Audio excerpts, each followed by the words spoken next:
The roar of the blast furnace usually drowned out everything. But it couldn't silence the crinkle of the crumpled receipt hidden in Lisa's palm. As a shower of lethal, golden sparks rained down on her heavy work boots, she stared at the blurred ink of a motel bill and a pawnshop ticket for a watch her husband claimed he'd lost on the subway. The air in the steel mill was a suffocating 1,000 degrees. Yet a sudden, bone-deep chill crawled up her spine that had nothing to do with the molten iron churning below her feet.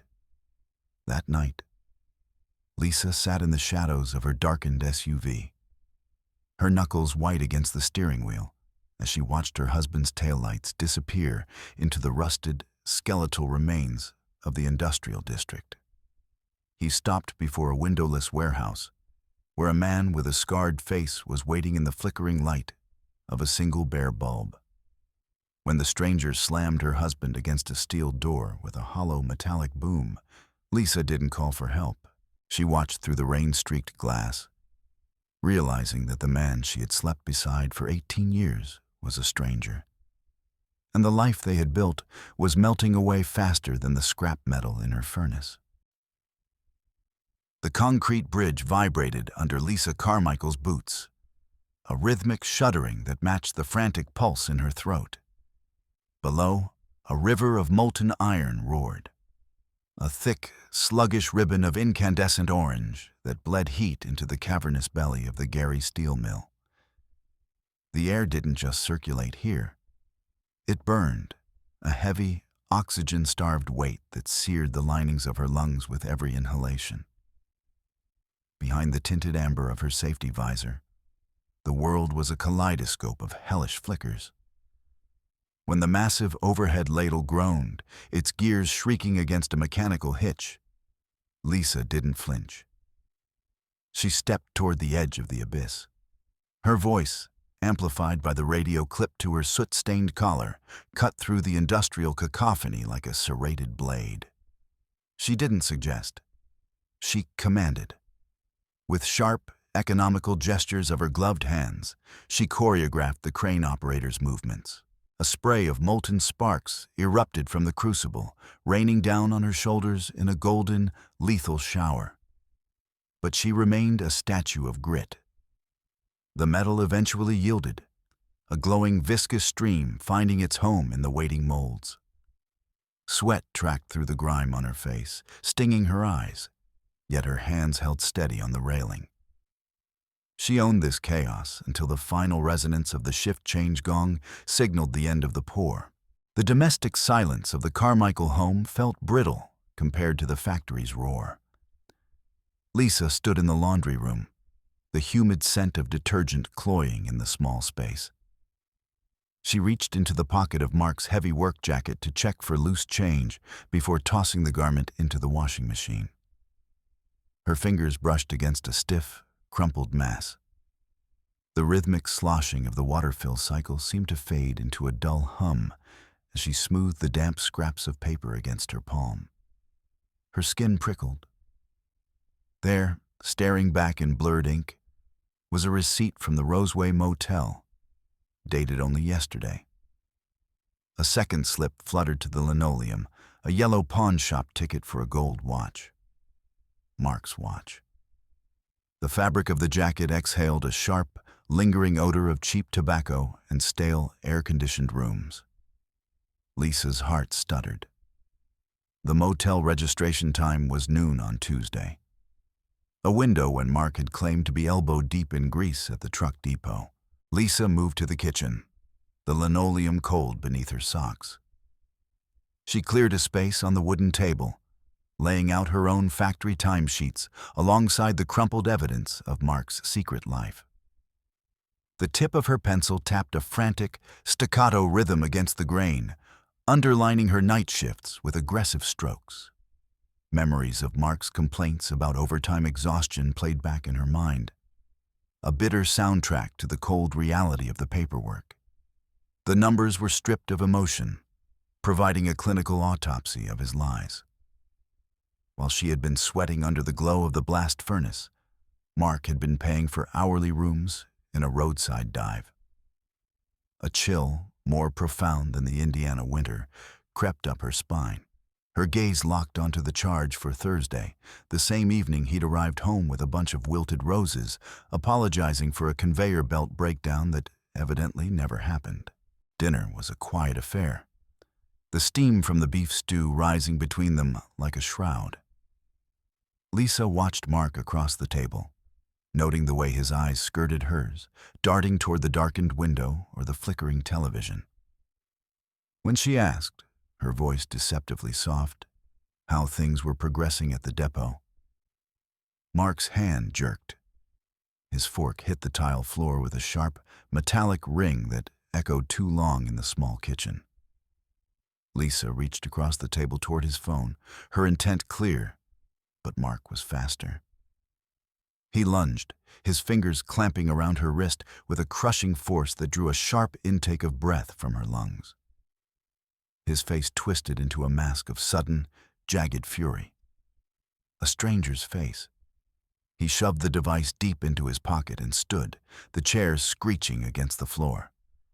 A vein throbbed in his neck, a frantic blue line. Lisa sat motionless, watching him retreat into the bathroom, the door slamming with a finality that shook the pictures on the wall. Later, the house lay in a heavy, artificial slumber. Lisa sat in the living room, the only light coming from the blue flicker of her laptop screen. Her cursor hovered over the digital ledger of their joint bank account. The history was a repetitive dirge. $40 withdrawals, one after another, all clustered around ATMs on the skeletal, rusted fringes of Gary. She mapped the locations in her mind. Neighborhoods where the air smelled of wet ash and desperation. She bit her lip until the metallic tang of blood filled her mouth. Their savings, the carefully guarded buffer against a precarious world, were being bled dry in places where no honest man had business after dark. Her fingers gripped the edge of the desk, the wood biting into her palms as she realized the systematic nature of the theft. Over 3 months, Mark had hollowed out their insurance and their future, leaving only a shell behind. The next evening, Lisa made a show of her departure. She called out a loud goodbye, the front door heavy in her hand, and climbed into her SUV. She drove 2 blocks, then killed the lights and veered into the lightless alley behind the old pharmacy. From the shadow of the brick building, she watched their porch, her hands gripping the steering wheel until her knuckles turned the color of bone. 5 minutes passed before Mark emerged. He paused on the top step, his head swiveling like a nervous animal's before he hurried to his car. When his taillights faded into the distance, Lisa followed, keeping a tactical gap between them. Her heart thudded in time with the rhythmic slap of the windshield wipers against the glass, a shadow trailing the red glow of her husband's retreat. The drive led them through a graveyard of industry. The skeletons of shuttered mills clawed at the bruised Indiana sky, their rusted iron frames whistling in the wind. Lisa kept her distance, tucking her vehicle behind stacks of rusted shipping containers as Mark turned toward a crumbling warehouse terminal near the river. The air here was thick with the rot of the water and the chemical ghost of old Greece. She parked behind a heap of discarded concrete slabs and stepped out, her boots silent on the cracked asphalt. The wind tugged at her hair, cold and biting, as she crept along a wall scarred by layers of jagged graffiti.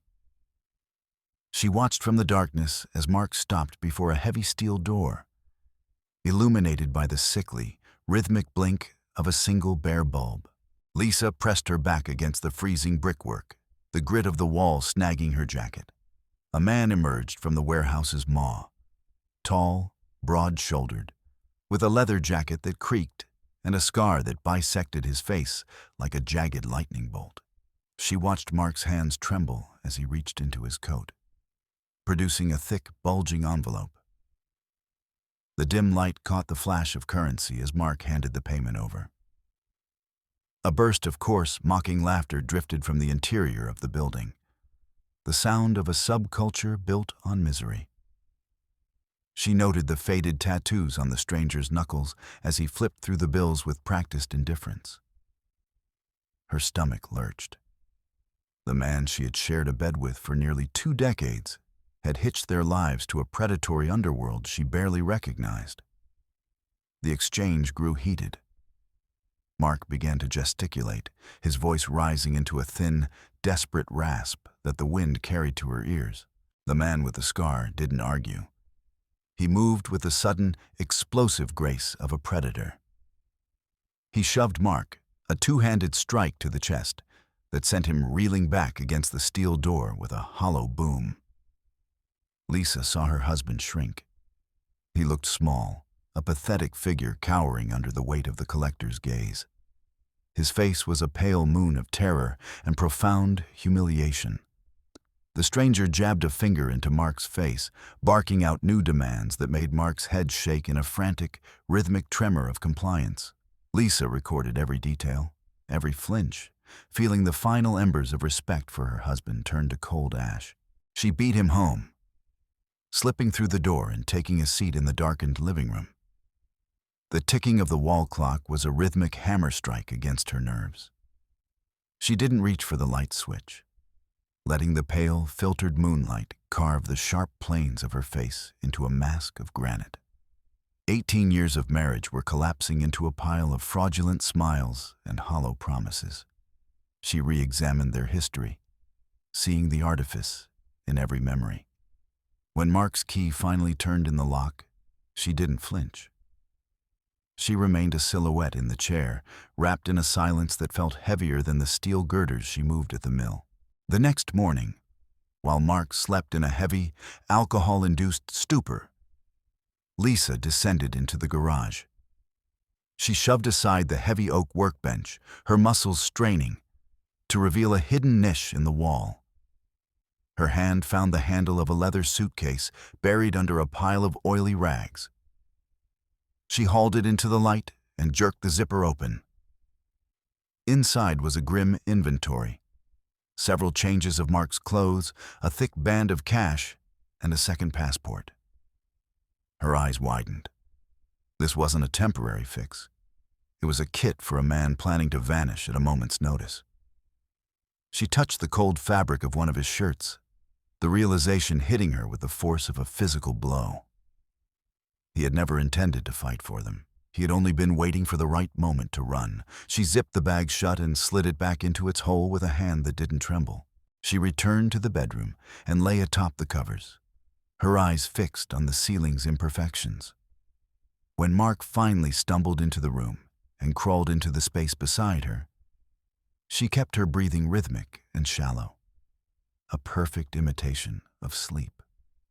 She could feel the heat radiating from his body, but it felt like the heat of a failing engine, dangerous and wrong. Her mind was already moving, drafting a plan with the clinical precision of a factory floor supervisor. The following Monday brought a new kind of heat. Lisa pulled a thick, yellow envelope from the mailbox, the paper textured and heavy. The logo of First National Bank was embossed on the corner, a herald of disaster.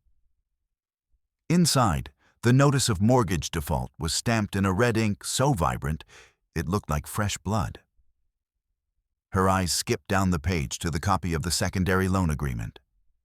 There, in the space for the co-signer, was her own name. The signature was an exquisite forgery, the L in Lisa looping with a grace she had never quite mastered. Her knees hit the porch steps. Mark hadn't just gambled.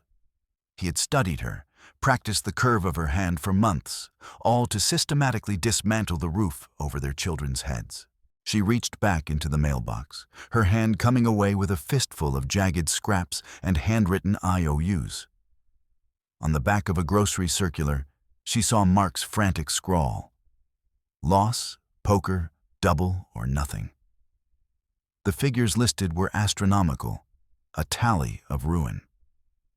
She found a statement for the kids' college fund, the balance a hollow, mocking zero. A spasm of nausea gripped her throat as she pictured Mark at the dinner table, smiling as Emily talked about medical school. She crushed the papers in her fist, the sharp edges of the bond paper slicing into her palm, leaving white, bloodless marks against her skin. The drive home from the mill became a gauntlet. As Lisa pulled out of the plant's gravel lot, a glint of chrome caught her eye in the rearview mirror. A massive black SUV, its windows dark as midnight, slotted into the lane behind her. It held its position with predatory intent, keeping a gap of exactly 1 car length. She swerved into a supermarket lot to test the shadow. The SUV followed, its movements smooth and silent, never signaling. Through the dark tint, she saw only the distorted reflection of her own panicked face. She gripped the wheel, waiting for a door to swing open. But the vehicle remained idling, its engine a low, menacing growl that seemed to vibrate in her very bones. When she returned to her car with a bag of groceries, she found the message. The driver's side wiper had been twisted into a grotesque angle. The metal arm snapped to reveal the rusted core beneath. Tucked under the jagged remains was a slip of notebook paper. Time is up. Mark's debts are yours.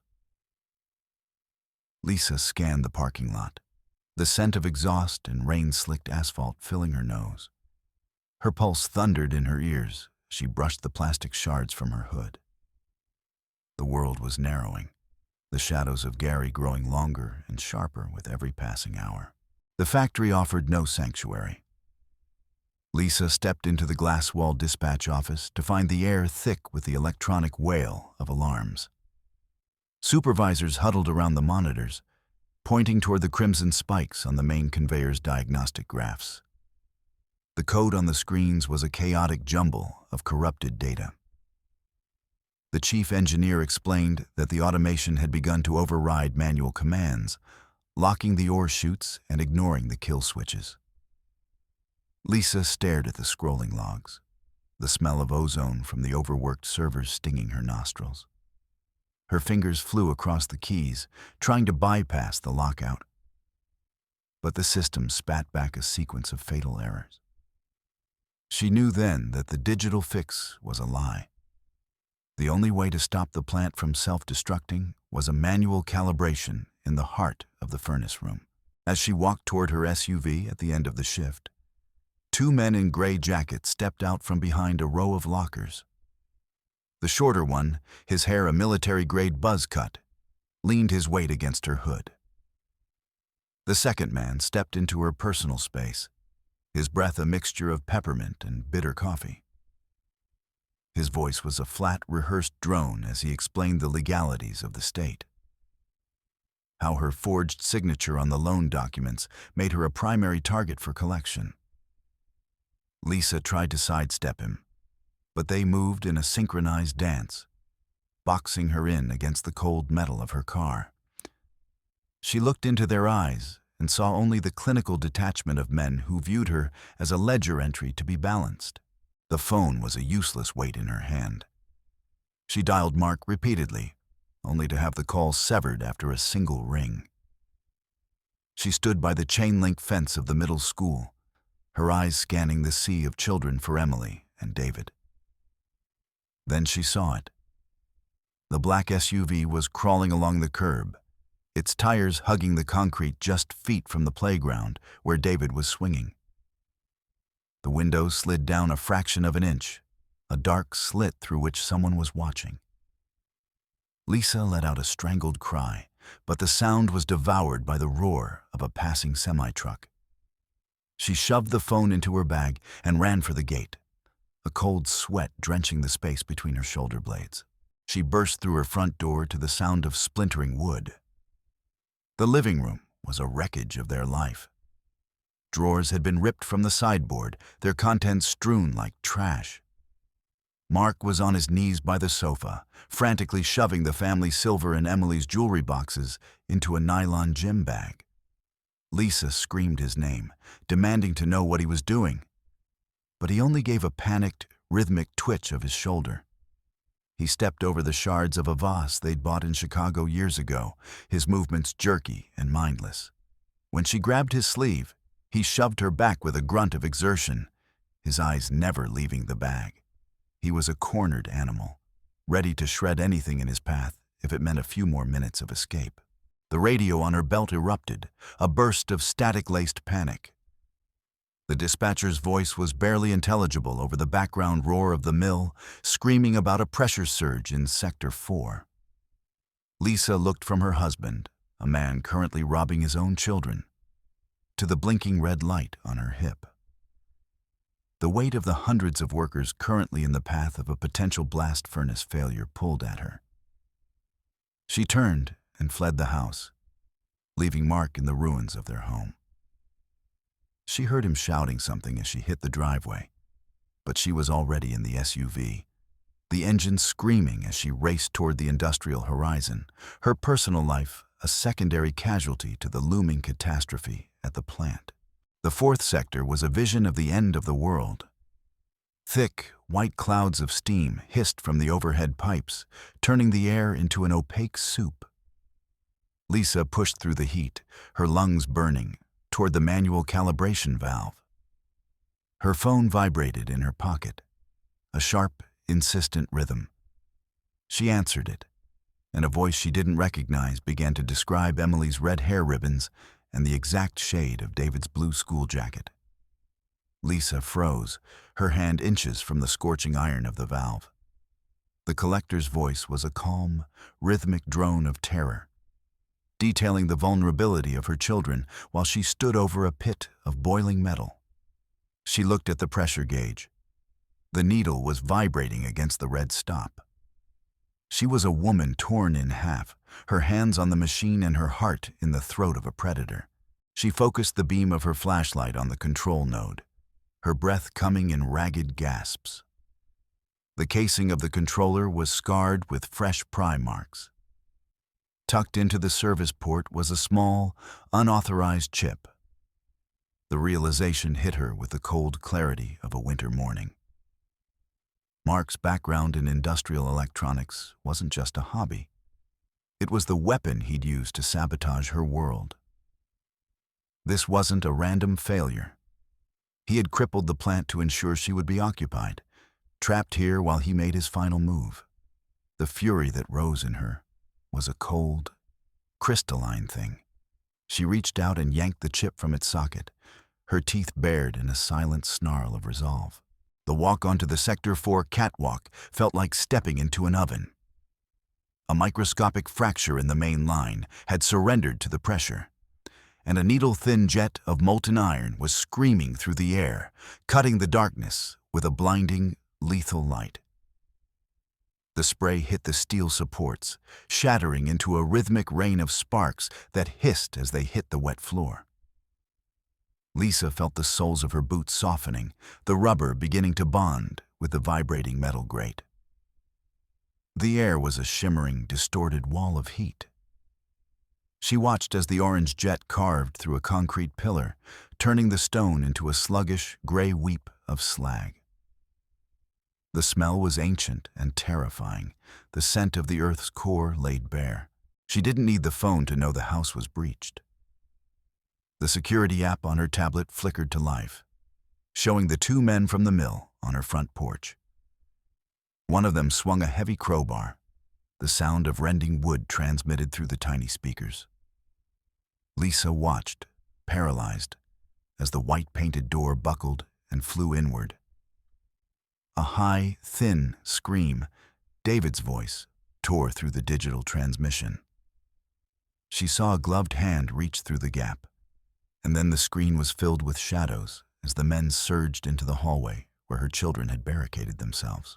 Lisa threw her weight against the emergency shutoff lever, but the steel handle was a dead, unmoving thing. She saw the reason. A hardened steel bolt had been driven into the gear assembly, a surgical strike of sabotage. She strained until the tendons in her neck felt like they would snap.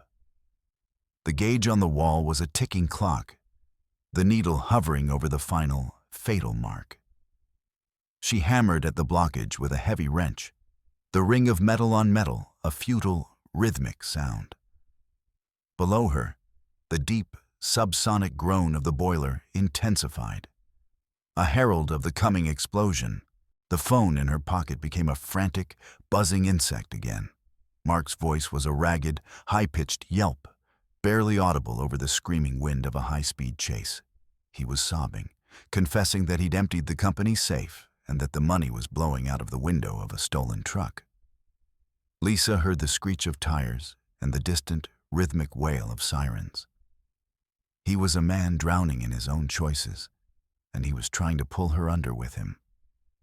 She watched the fire in the sector grow, her face illuminated by the glow of the failing furnace. As he told her the police were closing in, he began to beg, a sound more disgusting than any lie he'd ever told. He wanted her to provide an alibi, to tell the police he'd been at the mill all night. He used the children as a bargaining chip, shouting that if he went down, the men in the house would have no reason to leave Emily and David alone. Lisa's jaw set into a line of iron. He was using his own flesh and blood as a human shield for his cowardice. She didn't speak.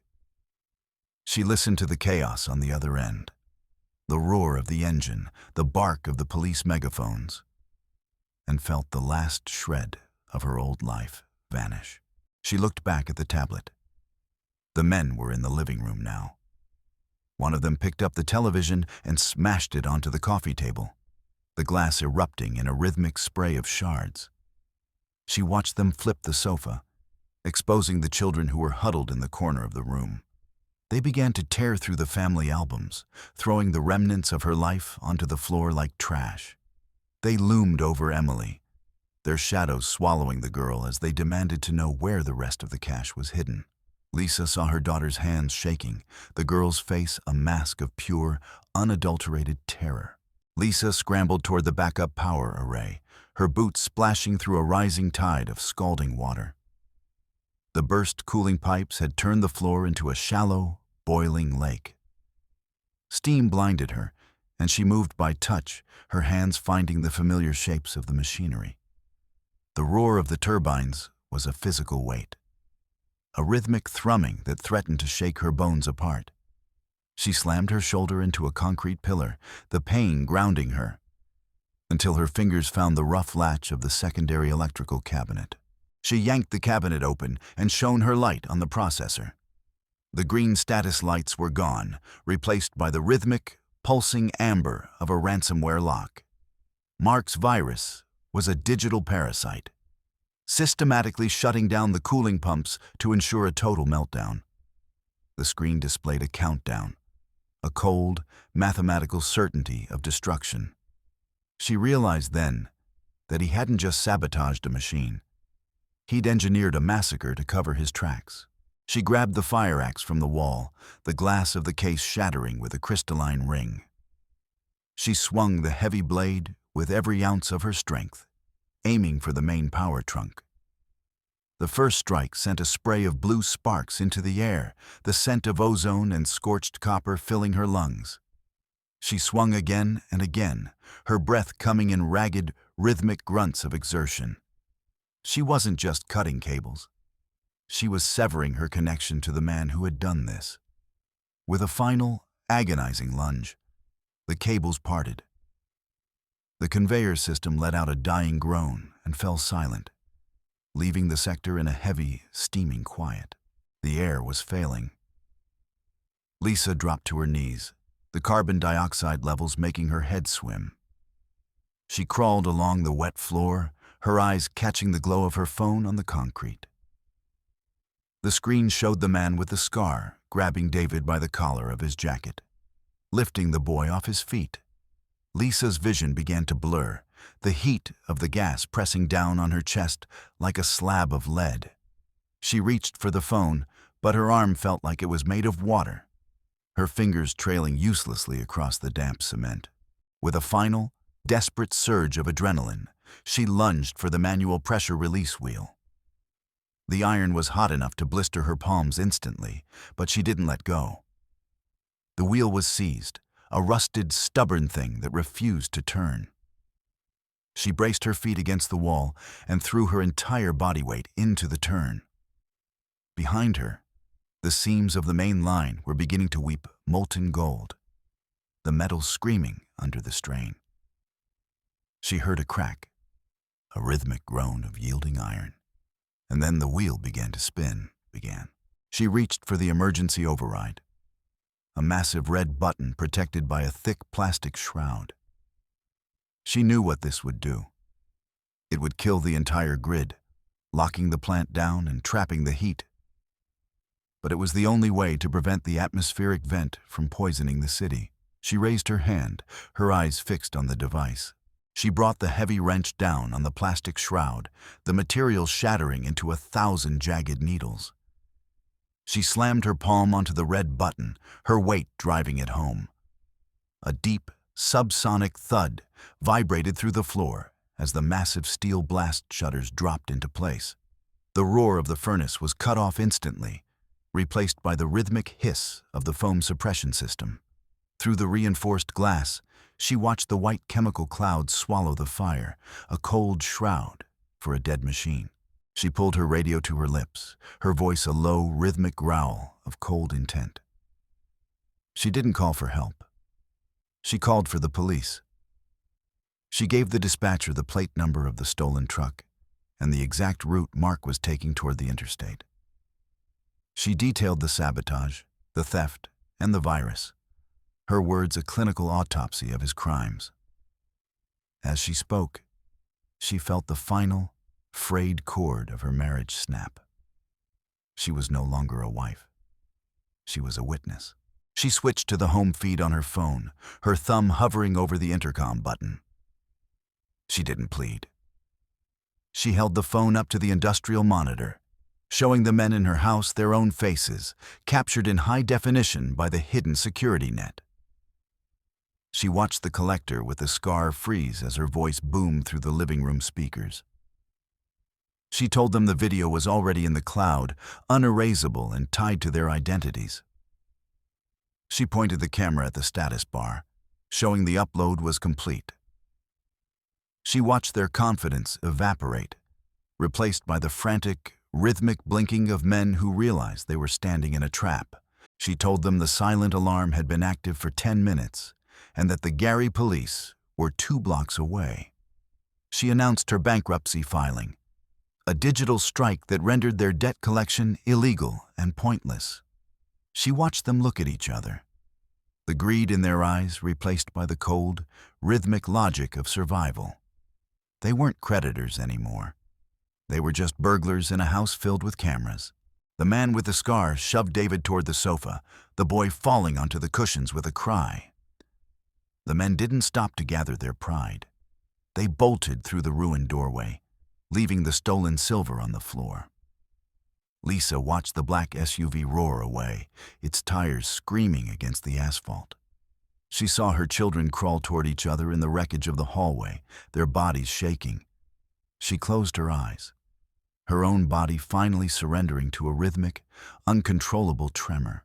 She walked out of the mill, her boots clicking on the concrete in the eerie blue light of the emergency lamps. The rescue teams were moving in, their heavy suits making them look like astronauts in a ruined world. She didn't stop to talk. She handed the scorched sabotage chip to the head of security, her movements slow and rhythmic. She walked past the cooling husks of the machinery and out into the dawn, where the air was cold and smelled of Lake Michigan. She reached her house as the sun began to bleed over the horizon. The yard was a chaotic theater of spinning blue and red lights. She didn't wait for the car to stop before she was out, her feet hitting the pavement hard.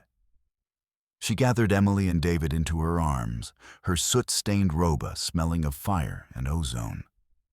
She held them until their rhythmic sobbing slowed, her eyes fixed on the police officers who were marking the evidence on her porch.